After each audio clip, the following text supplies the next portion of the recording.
Assalamualaikum warahmatullahi wabarakatuh. Perkenalkan, nama saya Rizka Novitasari, NPM 2210200337. Di sini saya akan sedikit memaparkan materi dari mata kuliah Fikih Mawaris.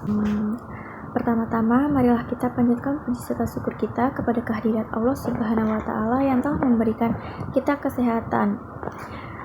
Shalawat serta salam kita haturkan kepada Nabi besar kita, Nabi Muhammad SAW, yang telah memberikan kita dan membawa kita dari zaman jahiliyah ke zaman yang berteknologi seperti saat ini.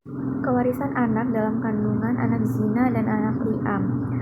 Yang pertama, A. Kewarisan anak dalam kandungan.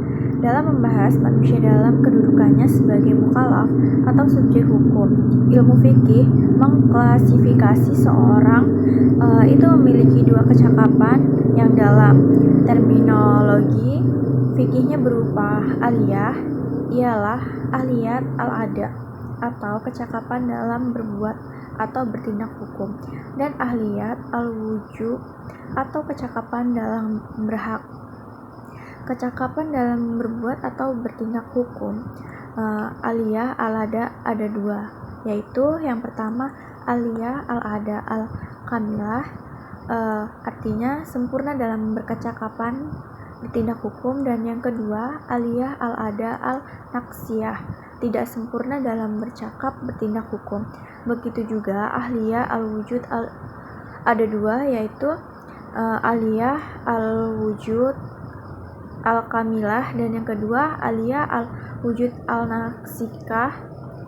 Syarat bayi anak di dalam kandungan memperoleh harta warisan. Syarat bagi bayi agar memperoleh harta warisan adalah sebagai berikut. Yang pertama, bayi atau anak yang wujud di dalam kandungan tersebut dilahirkan dalam kondisi hidup. Apabila anak tersebut dilahirkan dalam kondisi mati, maka bayi tersebut tidak akan memperoleh harta warisan dari muwarid. Sedangkan indikator dari kondisi hidup adalah semisal menangis, sebagaimana sabda Rasulullah SAW. Jika anak yang dilahirkan tersebut menangis atau menjerit, maka padanya diserahkan bagian dari harta peninggalan. Hadis riwayat Abu Daud. Penentuan bahwa kondisi hidup pada bayi tersebut ditentukan oleh seseorang hakim. Apabila hakim tidak bisa menentukan kondisi hidup tersebut, maka bisa meminta bantuan pada seseorang dokter guna memberikan keterangan apakah bayi tersebut lahir dalam kondisi hidup atau dalam kondisi mati. Sedangkan kondisi kematian anak atau bayi tersebut, kondisi mati bayi tersebut dikarenakan jinayah atau tidak. Dan yang kedua, anak tersebut sudah ada dalam kandungan ibunya pada saat mawaris atau orang yang mewariskan harta waris tersebut telah mati.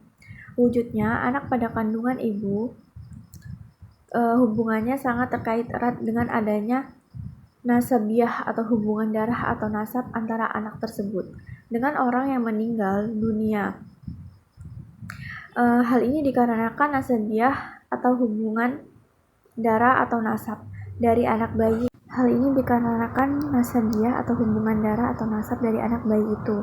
Yang terpenting adalah dengan melalui dua orang tua anak tersebut, sehingga dalam menentukan sudah wujudnya anak itu pada kandungan ibunya pada saat orang yang meninggalkan harta warisannya telah mati, tidak bisa dilepaskan sejak saat ketika terjadinya atau putusnya pernikahan dari kedua orang tuanya, baik sebab talak atau karena kematian.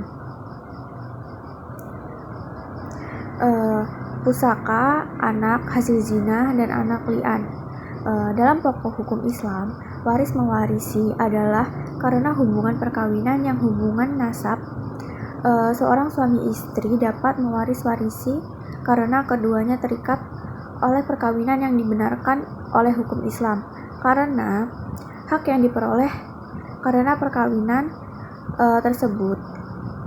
Hubungan nasab seorang anak dengan ayah dalam hukum Islam juga ditentukan oleh sah dan tidaknya hubungan perkawinan antara seorang laki-laki dengan perempuan, sehingga menghasilkan anak itu di samping ada atau tidaknya pengakuan ayah terhadap anak tersebut.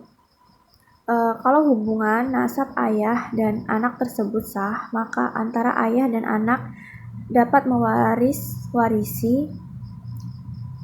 Ada dua hubungan anak dan ayah tidak diakui secara hukum, ialah yang pertama anak hasil zina, ialah anak yang dilahirkan karena hubungan seorang laki-laki dengan wanita tanpa menikah. Anak yang lahir karena hubungan tanpa nikah tersebut disebut walad khairu syar'i, dan orang laki-laki yang menimbulkan kandungan itu disebut ab khairu syar'i. Mungkin cukup sekian pemaparan materi yang dapat saya sampaikan. Saya ucapkan terima kasih. Wassalamualaikum warahmatullahi wabarakatuh.